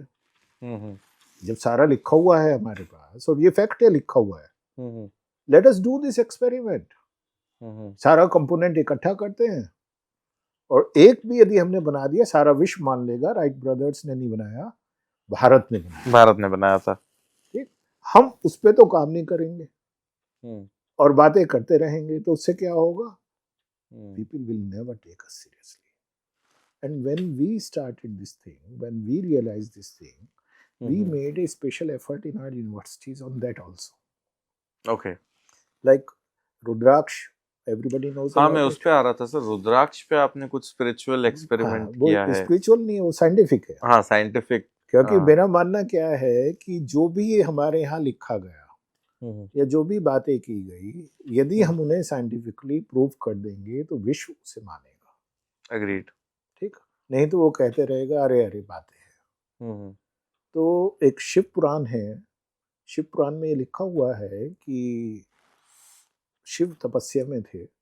तपस्या करने के बाद बहुत लंबे समय बाद जब उन्होंने आंखें खोली तो उनकी आंखों से अश्रु गिरे और उन अश्रु से रुद्राक्ष बना। रुद्र अक्ष, रुद्र शिव और उनका आंखों से निकला हुआ अक्ष रुद्राक्ष। हम लोग बैठे हुए थे, बातचीत कर रहे थे, इसी तरह से मेरे साथ वाइस चांसलर थे, एक महामंडलेश्वर जी थे, तो यहाँ मेरे ऑफिस में हम लोग बैठे थे। तो मैंने कहा देखिए यदि secretion of the body of Shiva है तो इसमें DNA होगा शिवा का। बहुत लेमन वाली बात है, पागलपन वाली बात है। Why don't we start doing something on that? We made a research group, जिसमें हमारे यहाँ से बायोमेडिकल के लोग, आयुर्वेदा के लोग, बायोटेक्नोलॉजी के लोग, कंप्यूटेशनल साइंस के लोग, बायो इन्फॉर्मेटिक्स के लोग, मैकेनिकल के लोग, हमने सबका एक ग्रुप बनाया अपने यहाँ से रिसर्चर्स का। उनसे कहा चलो अब रुद्राक्ष पहले पढ़ते हैं, फिर इसके एक एक पॉइंट पे बात करेंगे। रुद्राक्ष पे काम शुरू हुआ। कहा रुद्राक्ष में है कि यदि आप उसे धारण करते हैं, मैंने भी पहना हुआ है, ठीक, तो उससे ये फायदे होते हैं। तो इसका मतलब उसमें ये डिवाइस हुई, ऐसा है ना जैसे आपने एप्पल की वॉच पहन रखी है यदि, तो आपकी वो सारी तो हार्ट उसमें रेट और आपकी वो सारी डिवाइस है। तो इसका मतलब रुद्राक्ष में भी वो सब फीचर हैं कि वो एक डिवाइस है जो आपके किसी न किसी ऑरा को कंट्रोल करता है, तभी तो फायदा होगा। और यदि वो डिवाइस है तो it can be scientifically validated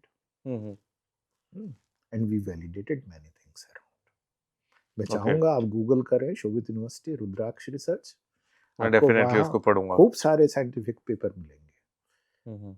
आज हमारे साथ बहुत बड़े बड़े इंस्टीट्यूशन काम कर रहे हैं। जब हमने प्रधानमंत्री जी को ये बात बताई पर्सनली, तो प्रधानमंत्री जी ने कहा वैलिडेशन, कल्टीवेशन एंड यूटिलाइजेशन, ये 3 चीजें होनी जरूरी हैं। तो वैलिडेट हम साइंटिफिकली कर रहे हैं, हम्म कल्टीवेट यदि आप मेरठ कैंपस में जाएंगे हम्म वहाँ आपको करीब 80 पेड़ रुद्राक्ष के मिलेंगे जिन पे फल भी आता है। ओके ठीक है।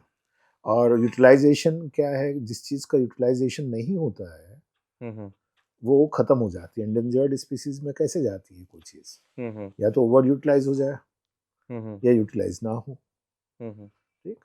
तो उसके लिए सेल्फ हेल्प ग्रुप्स हैं हमारे यूनिवर्सिटी में, हम्म आसपास के गांव की महिलाएं हैं, हम्म उनसे हम रुद्राक्ष की ज्वेलरी बनवाते हैं, रुद्राक्ष की और चीज़ें बनाते हैं, रुद्राक्ष के प्रोडक्ट बनवाते हैं। हम्म ठीक, जिससे उन्हें भी मदद मिलती है। तो ये जो साइंटिफिक है, अभी जैसे हम विश ट्री पे काम कर रहे हैं, कल्पतरु, हम्म है ना, आपने सुना होगा, मंथन हुआ, समुद्र मंथन में एक हम्म कल्प वृक्ष निकला था। बिल्कुल वो कहते हैं कल्प वृक्ष के नीचे बैठ जाओ, कुछ भी मांगो सब मिल जाता है। हम्म ठीक। तो हमारे यहाँ 2 कल्प वृक्ष हैं। हम्म ठीक, बहुत दूर से लंबी कहानी उन्हें मंगाया गया।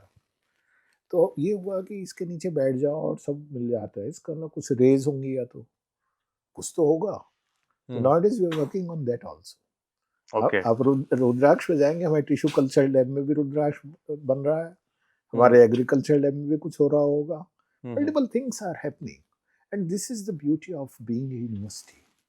यूनिवर्सिटी बनने का मतलब ये रिसर्च नहीं है ऑर्गेनाइजेशन कि आप कोई हजारों बच्चे ले लो, हम्म आप यूनिवर्सिटी बन गए। It means you are creating something new. Hmm That is what is important. And at Showbiz, at least I have a satisfaction that we are able to contribute our bit. Great sir great and sir एक student की बात हुई थी Ruchit Garg what is his story Ruchit, okay. Hmm What is Ruchit? Actually, he's from our very first batch of MCA. Hmm Take. Came from Lucknow, from a very humble background. Hmm Wonderful boy. Everybody is wonderful indeed. Hmm But he had a purpose. He wanted to do something in his life. क्योंकि जब life में कम होता है तो हम ज़्यादा पाना चाहते हैं और मेहनत भी बहुत करते हैं उसके लिए। Hmm and he was in Microsoft hmm in US for a long time. Hmm His contributions in some of the key product of Microsoft are there. यदि उनके हम उसमें जाके देखेंगे तो रुचित का नाम उसमें मिल जाएगा कई की प्रोडक्ट में, जिन्होंने माइक्रोसॉफ्ट को शायद माइक्रोसॉफ्ट बनाया। ठीक। One fine day he decided to come back, क्योंकि कुछ हो सकता है इधर से इंस्पायरेशन उधर से इंस्पायरेशन। ठीक। And he decided that now I should work with farmers. तो one fine day he sold his company. He was one of the success story in Silicon Valley.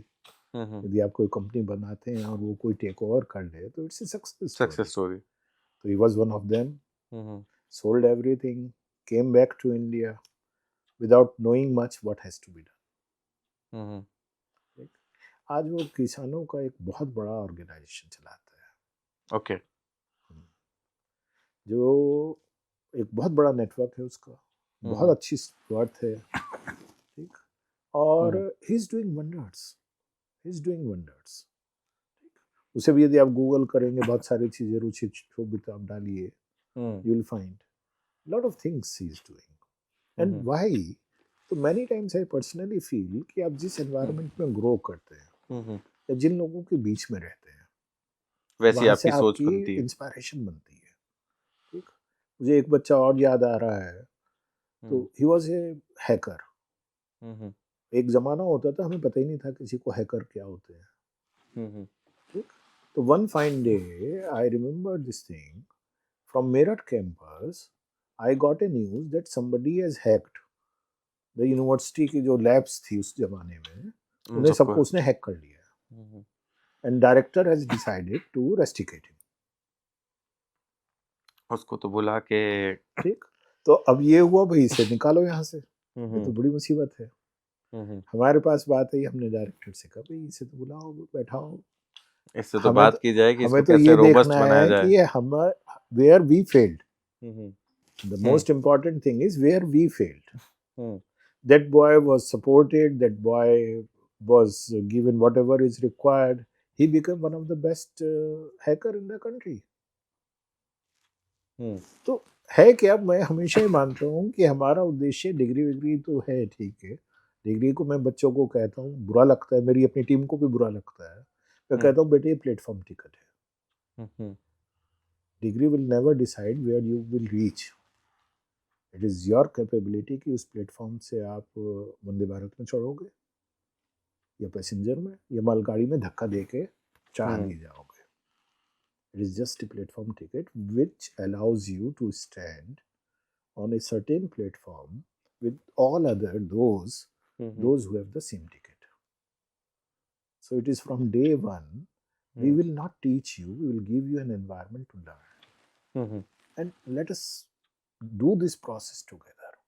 जो holistic learning की new education policy में बात हो रही है, ये सब बातें हो रही हैं, ये तो हमारे यहाँ हमेशा से इनबिल्ट थी. सर अब जैसे आप इतने साल से ये जर्नी स्टार्ट की, तो अब आपको क्या लगता है कि आप एक सिचुएशन पे आ गए, what drives you to continue despite there are so many challenges, मतलब क्या लगता है कि किस कारण यहाँ अब लगता है कि अब हो गया सब, क्या अभी क्या एक्चुअली चलता मुझे है? लगता है कि जिस दिन ये लगेगा ना कि हो गया, तो इसका मतलब मैं नया स्टार्टअप शुरू कर दूंगा. ठीक है, लेकिन ये जो हो गया है ये तब है जब आप ये डिसाइड करके बैठे हो कि मुझे इतना पाना है, और यदि आपकी इच्छा ये है इतना देना है, तो जब तक आपके पास आता रहेगा आप देते रहेंगे. ठीक, तो ये जो हो गया वाली यात्रा है तो मुझे नहीं लगता अभी होगी. देन व्हाट दिस मतलब Actually, you know, what drives you? yeah, every day new things are coming. Now the challenge is there. I was yesterday talking to some people around. I was telling this Gen Z what we are talking about. I was talking about Nepal.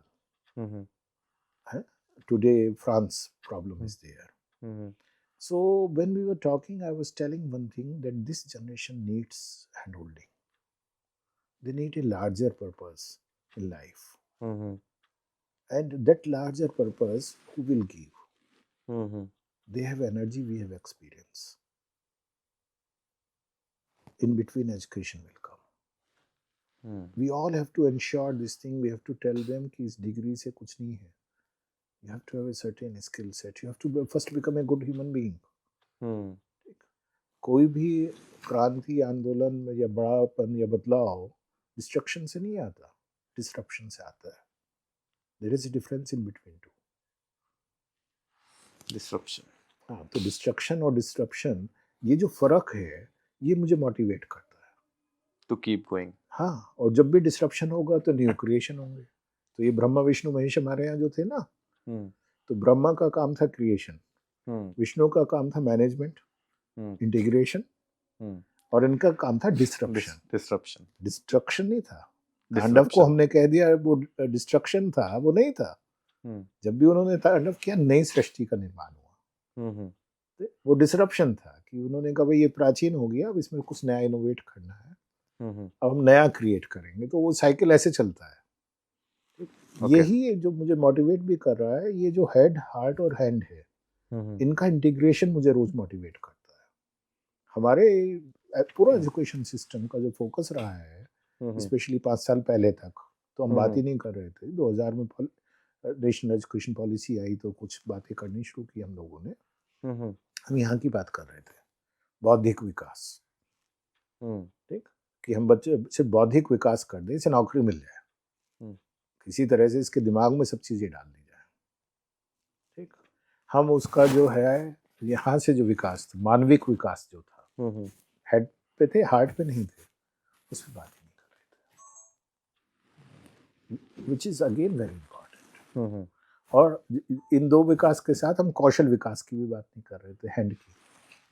कौशल विकास सिर्फ योजना बन के रह गई. नहीं, वो अलग विषय है. लेकिन ये जो इंटीग्रेशन आज भी हमें करना है, इस इंटीग्रेशन पे हमें सबको काम करना होगा. हमें होलिस्टिक डेवलपमेंट क्या है, वो ये है मेरा बौद्धिक विकास भी हो, मेरा मानविक विकास भी हो, मेरा ये कौशल विकास भी हो. What ever I know, I must think with empathy, I must think with concern about others, or whatever I am doing, knowing, I must be in position to apply it.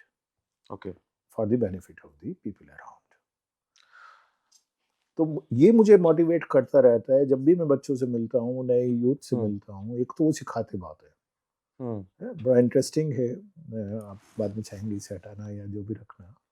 जब ये चैट जीपीटी आया तो मुझे पता चला chat GPT आया है, तो सबसे पहले मैंने $20-22 इसकी वो होती थी, फीस दी आपने उसको, मैंने खट सब्सक्रिप्शन से लिया। दी और मैं उसका इंटर्न बन गया। और करीब 20-25 दिन में उसका इंटर्न रहा, ये समझने के लिए कर क्या सकता है।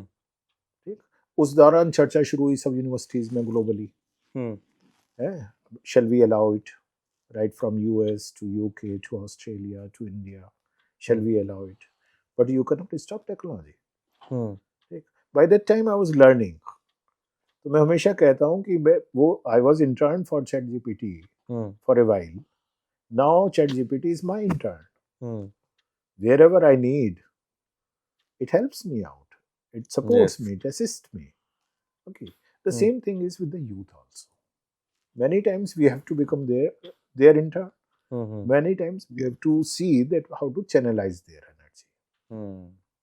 दूसरा जो सबसे बड़ा एक चैलेंज है जिस पे हम लोग बात कम कर रहे हैं, और मुझे लगता है कि शायद वो हमें भी मोटिवेट करता है बार बार, हमने अपने आप को सबने बहुत सेल्फ सेंटर्ड कर लिया है।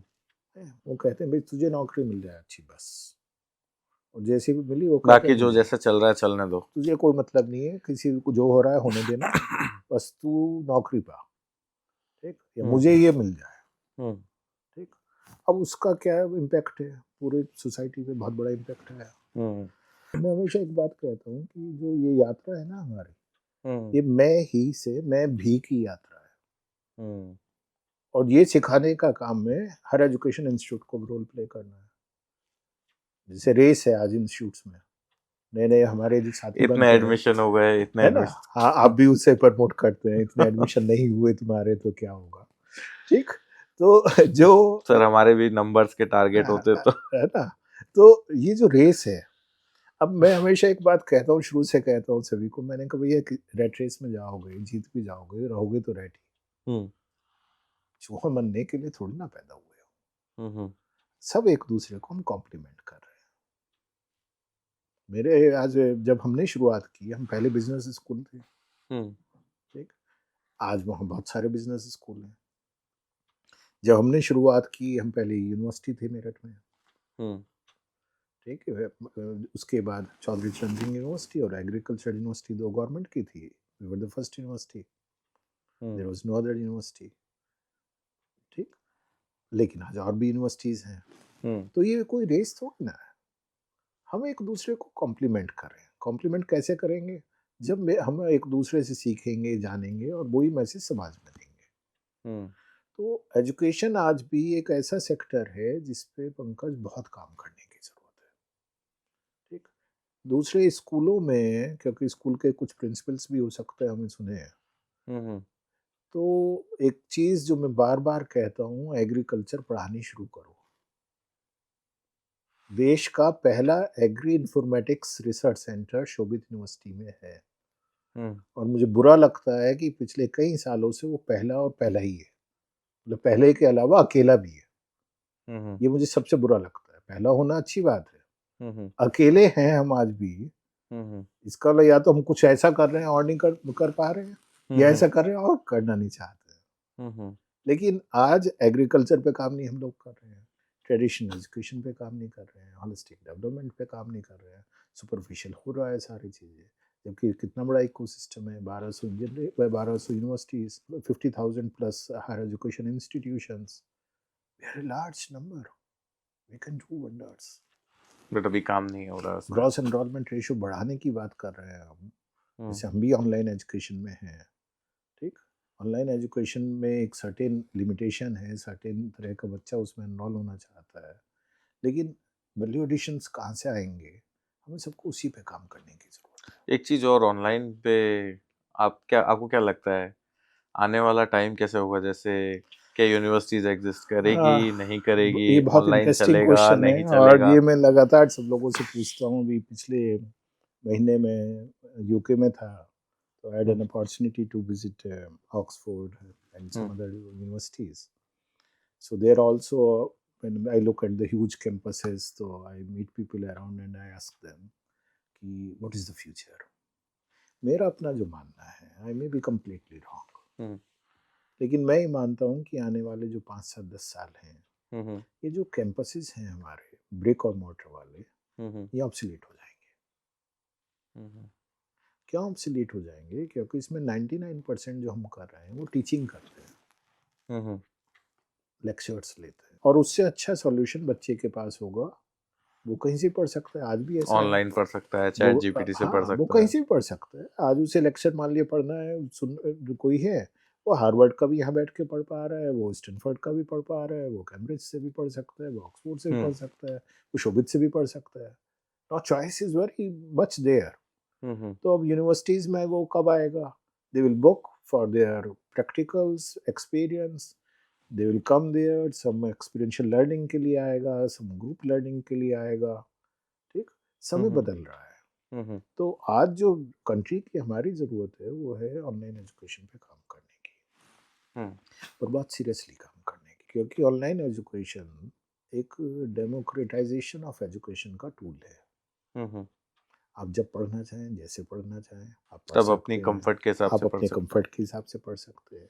बट सर अब इसमें एक चीज़ ये आती है कि जब बच्चा यूनिवर्सिटी में आता है तो मुझे लगता है पढ़ाई के अलावा वो कैंपस एक्सपीरियंसेस लर्निंग लेता है। जब उसके पास जब उस बच्चे के साथ एक बंगाल से स्टूडेंट होता है, एक बिहार से होता है, एक यूपी से होता है, और ऐसे में वो जब वो अपनी आइडेंटिटी क्रिएट करता है रादर देन कि मेरे शहर में सब मैं देख लूंगा, तो वो देखिए, वो एक्चुअल उसको, में वो हाँ नहीं, क्रिएशन वो बनता है। एक्सपीरियंशियल लर्निंग इम्पॉर्टेंट है, लेकिन इस टाइम वो भी कहीं ना कहीं हम उसे डायलूट करते जा रहे हैं। आप देखेंगे कि इंस्टीट्यूशंस की यदि स्ट्रक्चर हम देखते हैं तो 90% इंस्टीट्यूशन में लोकलाइजेशन हो रहा है। हम्म, ठीक, 90% में, नंबर वन। दूसरा क्या है, जिसे हम एक्सपीरियंशियल लर्निंग कह रहे हैं, वो हम्म, जो है कहीं ना कहीं एंटरटेनमेंट और रिक्रिएशन की तरफ ज़्यादा चला गया। जो एक आइसोलेटेड फैमिलीज वाली कल्चर थी ना, हम्म, हम कैंपसेस में भी ले आए। एक आया, मैंने विजिट किया, I hmm, should not name the institution, and I was talking to the students of first year. मैंने कहा यहाँ क्या क्या अच्छा है, हम्म, ठीक है, do you know this thing is there in your campus, एक लेक भी है, लेक के अलावा क्या है। अच्छा एक बात बताओ, आप जो है बहुत अच्छे कैंपस है आपका, और फाइनेंस में you are the best in the country, hmm, considered best, लेकिन आपके बाहर जो है उतनी गरीबी मैंने 8 साल पहले देखी थी। जो आपकी दीवार से लगी हुई भी दुकानें हैं, उतनी गरीबी आज है। आज भी है। तो वेयर इज द इम्पैक्ट? हम्म, मैं बेस्ट हूँ, लेकिन मेरे बेस्ट होने का इम्पैक्ट यदि मेरे दीवार के बाहर भी नहीं पहुंच पाया, तो उसका क्या फायदा। हाँ, हम बड़े आइसोलेटेड है। ये कैंपसेस में भी नजर आता है, ये तो कैंपसेस सर में। जो लोग, ऐसे तो हमारी बातें खत्म ही नहीं होगी, काफी कुछ सीखने को मिला।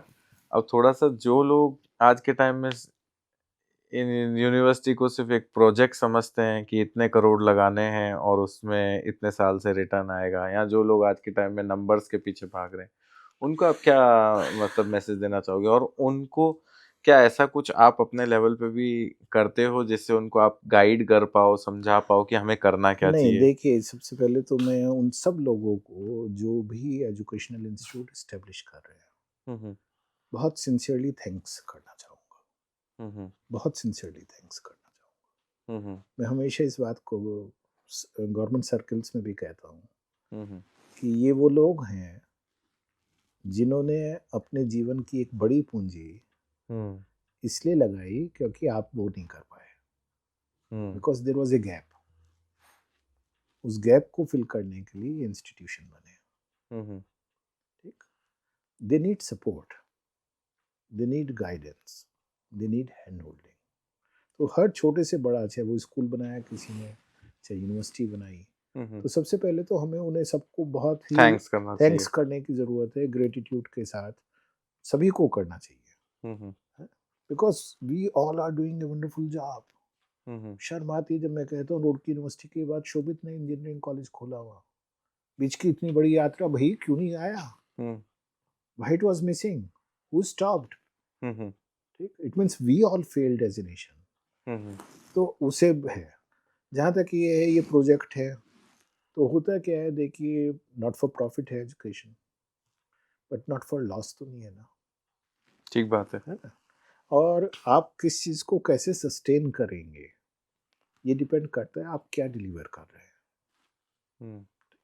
तो मैं इस बात को भी ये नहीं मानता हूँ कि कोई ज़्यादा फीस लेता है, कम फीस लेता है, इसकी वजह से we should criticise them, we should talk to them, otherwise we should not. ठीक, हाँ, बस एक बात हमें सबको समझनी होगी कि at the end of the day what was the purpose of establishing this institution. Okay.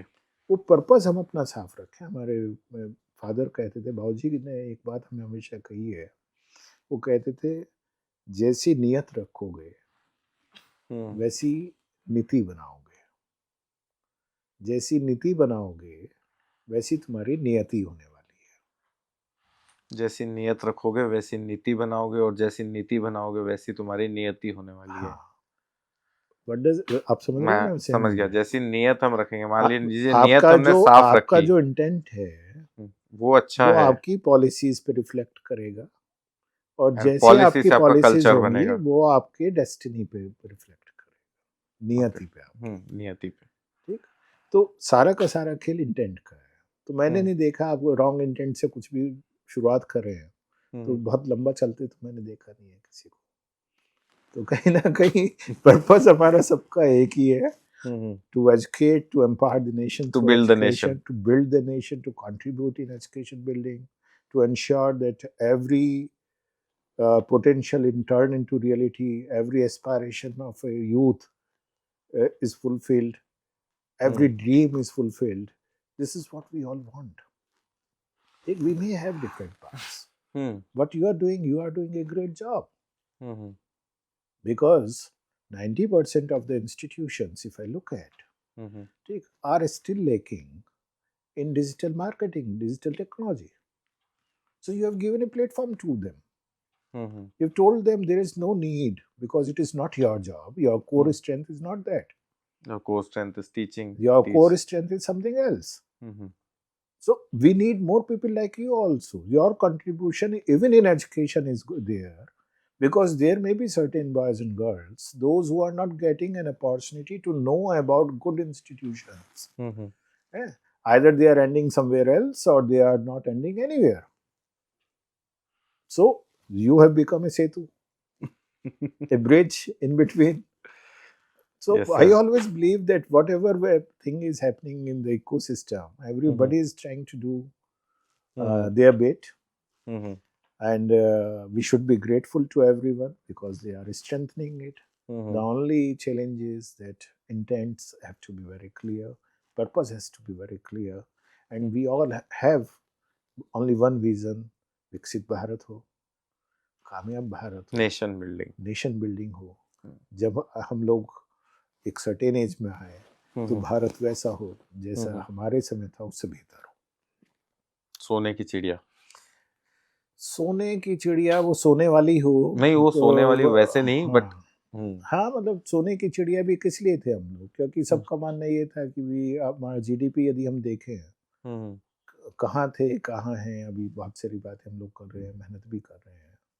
तो आज के टाइम में वो इकोसिस्टम बना हुआ है जिस पे हम सब लोग काम कर सकते हैं, and education is going to play very important role, very very important role. Great sir, thank you so much sir. काफ़ी कुछ आपसे सीखने को मिला। ऐसा लगता है कि आपसे हर 6 महीने में 8 महीने में मिलना चाहिए to get that energy, and with that energy, that motivation, yes, we have to do something big. So thank you very much. Thank you, Pankaj, and it was indeed a pleasure to talk to you. Majorly it was from my own experience, my own perspectives.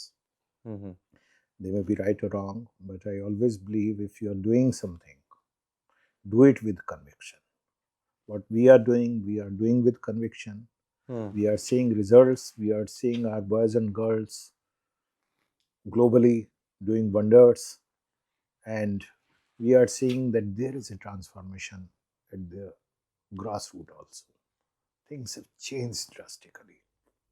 So thank you very much for bearing me. मैं campus आपका visit करूंगा with in few days. Please do visit. Please do. Sir एक आपसे बात सुन के एक message चाहिए था। हाँ एक मैसेज तो ये कि जैसे हमारी टीम में 80-85 लोग हैं अभी। सब लोग कई बार ये सोचते हैं हम कर क्या रहे हैं, सुबह आ रहे हैं, शाम को जा रहे हैं। तो जो आपने बात कही ना वो बात मुझे बहुत यूँ लगी कि हाँ, yes we are doing something. तो हमारा मतलब हमारी कंपनी का मेन काम सिर्फ है वर्किंग विद एजुकेशन इंस्टीट्यूशंस। एक टीम को आप क्या मैसेज देना चाहोगे हमारी पूरी टीम को? So I'm sitting with Pankaj, the CEO of MediaGar, and I'm told that there is a team of 8,500 young, enthusiastic people around. I would like to tell you one thing, that what you are doing a great job indeed, especially in the educational ecosystem. Because what you are integrating technology through digital marketing in each campus for which you are working. You are creating more opportunities for the youth. You are giving them a platform to understand their future destination more clearly. And whenever you have a doubt what I am doing, just remember why you started. The purpose when you started has to be very clear, and sometimes we have to remember and remind ourselves that yes, I'm not doing only a 10 to 5 job or whatever timing you people have. You are contributing in the progress of this nation, in empowering this nation through education. My good wishes to all of you. Thank you. Thank you. Thank you so much sir.